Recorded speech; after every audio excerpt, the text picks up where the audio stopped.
We've seen our lives further and further bureaucratized every year. Where does this bureaucracy come from? How did this happen to us? That's what we're going to answer today. Then our next episode is going to go into how AI could destroy it all. I'm Evan Goldstein. I'm a licensed professional engineer and a data scientist. I'm building the AI Capitalist channel to talk with the leaders and the thinkers like you about how we navigate this new world of intelligent machines. I'm making this video shortly after the 2024 presidential election, but before the Trump inauguration. Sometimes videos sit on YouTube for years until they suddenly become relevant. Every now and then, a technological revolution comes along that threatens the very people who claim to champion progress. Right now, we're watching something fascinating unfold. Artificial intelligence poses an existential threat to the bureaucratic elite, but not in the way that most people think. While many worry about AI enabling unprecedented levels of state surveillance and control, there's actually a deeper and more interesting dynamic at play. First, we need to understand how the bureaucratic state, which is supporting the aristocracy, came to rule. And before we do that, I'm going to start by defining what I'm talking about. The aristocracy I'm talking about is roughly a trifecta of the mainstream media, academia, and the surviving political elites today. Politically, that would probably be the 2/3 of the Democratic Party that hasn't been radicalized, represented by President Joe Biden, and 1/3 of the old guard Republicans who aren't totally on board with the Trump phenomenon. So leftist documentarian Michael Moore probably described Trump best in 2016 as the human hand grenade that the working class hurled into the White House to destroy the system that had failed them. And it's why every beaten down, nameless, forgotten working stiff who used to be part of what was called the middle class loves Trump. He is the human Molotov cocktail that they've been waiting for. The human hand grenade that they can legally throw into the system that stole their lives from them. A millionaire has the same number of votes as the person without a job. 1. And there's more of the former middle class than there are in the millionaire class. So on November 8th, the dispossessed will walk into the voting booth, be handed a ballot, close the curtain, and take that lever, or felt pen or touchscreen, and put a big fucking X in the box by the name of the man who has threatened to upend and overturn the very system that has ruined their lives. Donald J. Trump. The system is now threatened from every direction. President Trump is every day listing plans to slash government institutions and nominating cabinet secretaries who were on record vehemently opposing the existence of departments that they've been selected to lead.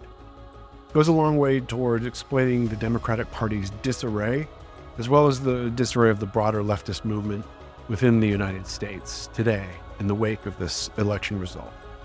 And if you're enjoying this episode, I would appreciate it if you would push the like button.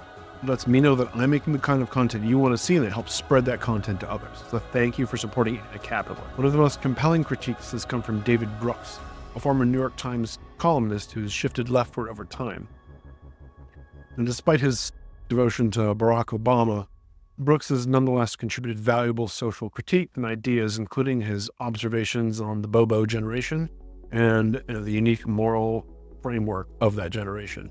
Today, Brooks represents an important thesis regarding the demise of the meritocracy.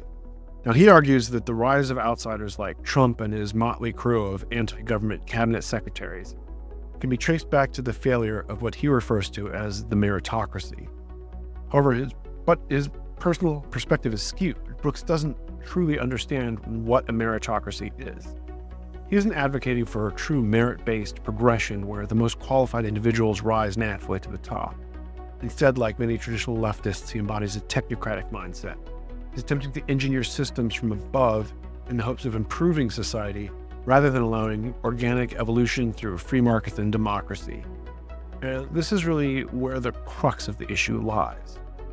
The shift from systems built on merit to a technocracy run by elites who reshape society in their own vision is a significant threat to Western civilization.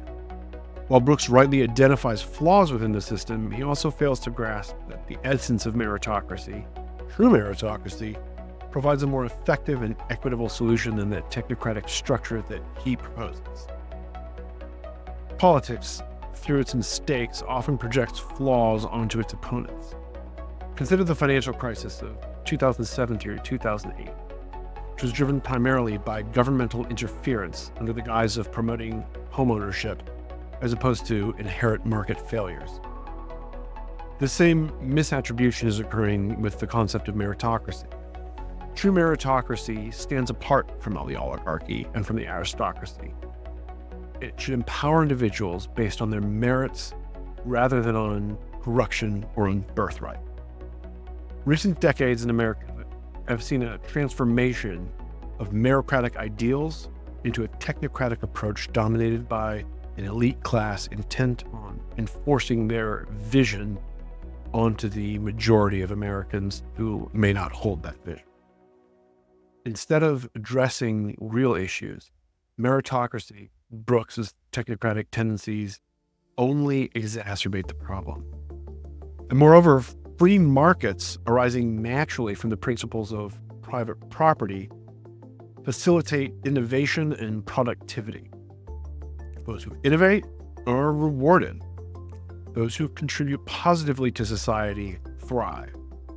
In parallel, community frameworks, such as churches or civic organizations, foster virtue and social bonding, and they lay the groundwork for a resilient society.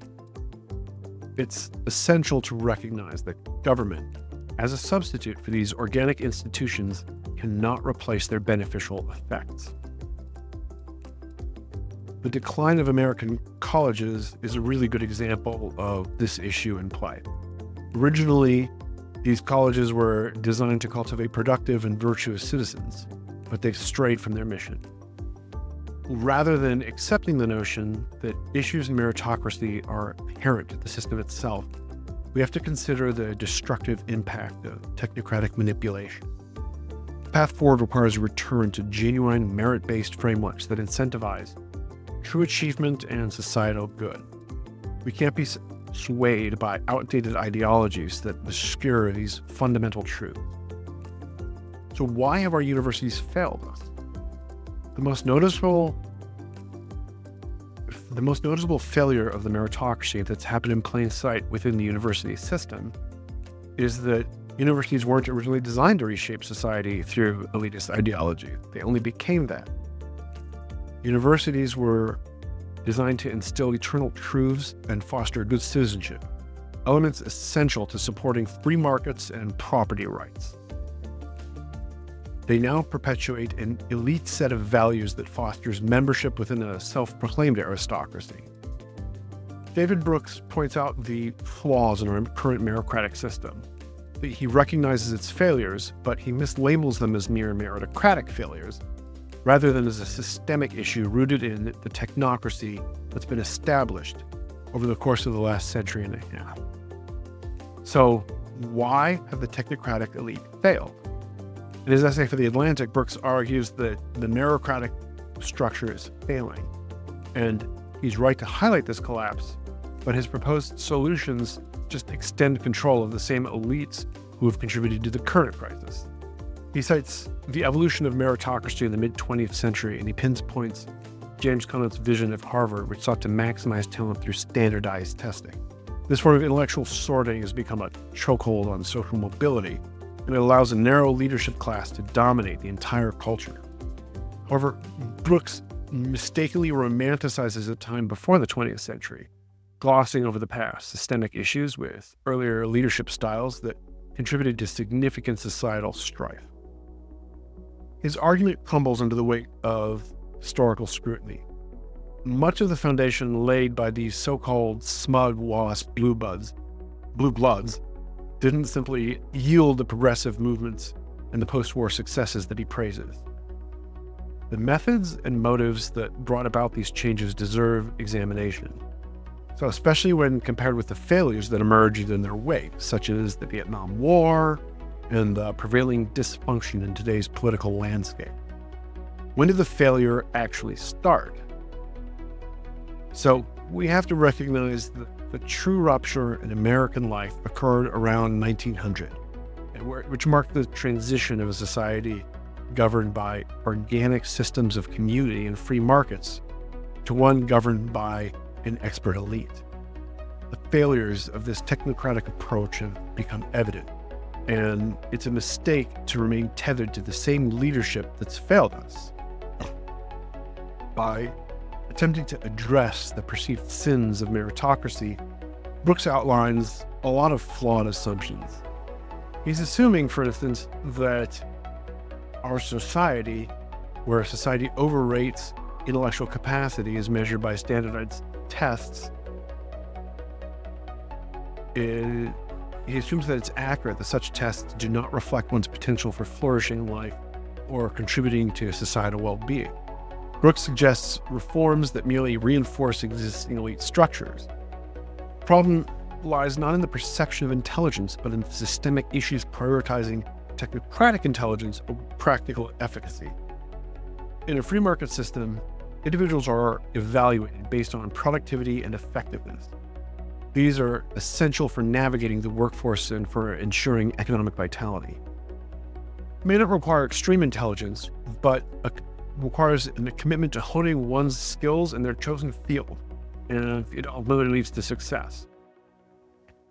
If this is starting to sound like free market capitalism, yeah, this is where the potential of free market shines. It fosters an environment where individuals with varying levels of intelligence can excel in pursuits that align with their capabilities.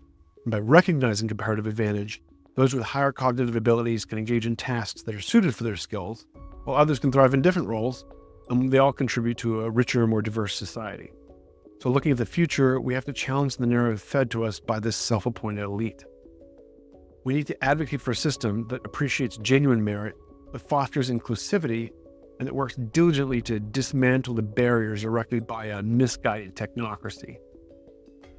So let's embrace the values that originally guided our institutions and champion an approach that genuinely benefits all layers of society. David Brooks is arguing that the so-called meritocracy is facing one critical flaw.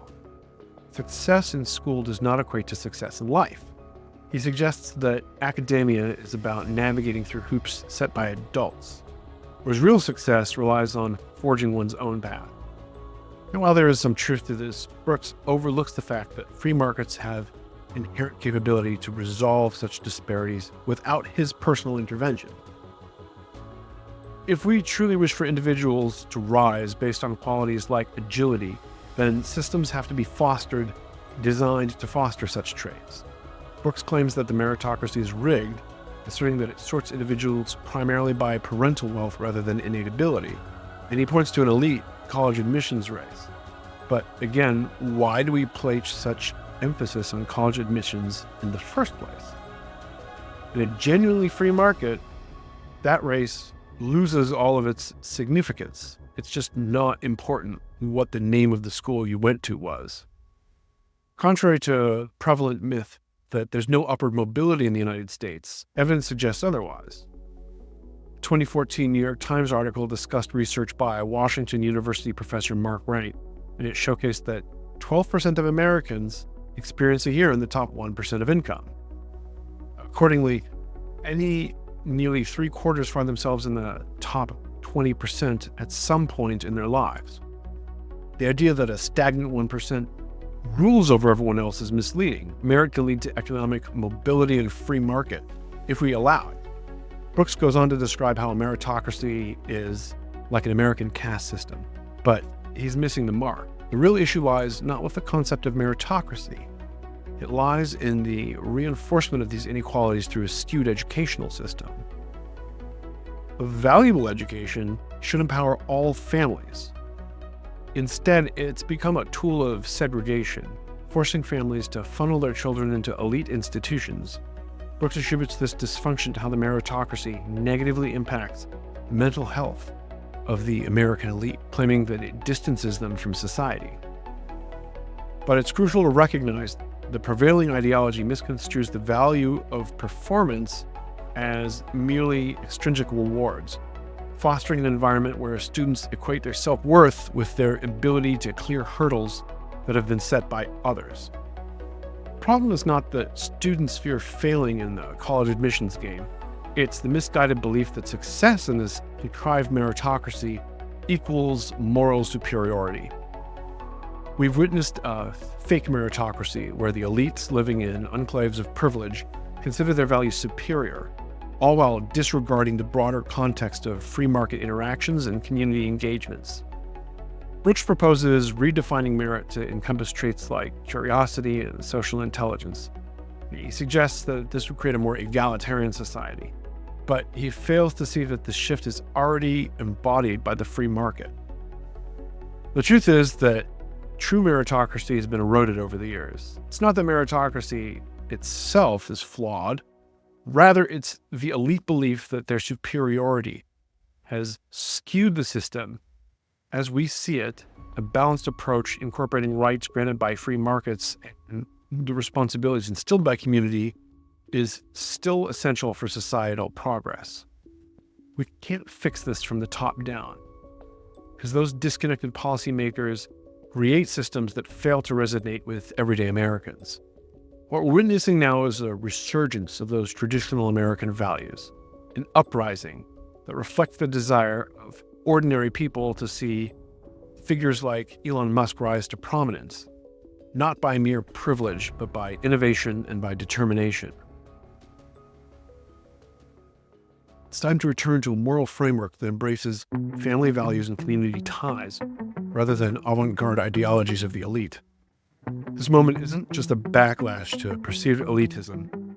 It's a call for a genuine meritocracy where real talent is valued and hard work is recognized, rewarding those who truly embody merit in all its forms. In the next installment of this series, I'm going to go over how artificial intelligence could be a very powerful tool that the bureaucracy could use to control your life. But in fact, it's the biggest threat that the bureaucratic leviathan has ever faced. Because in reality, the bureaucratic technocracy has never been under as much stress as it is right now. We've seen our lives further and further bureaucratized every year. Where does this bureaucracy come from? How did this happen to us? That's what we're going to answer today. Then our next episode is going to go into how AI could destroy it all.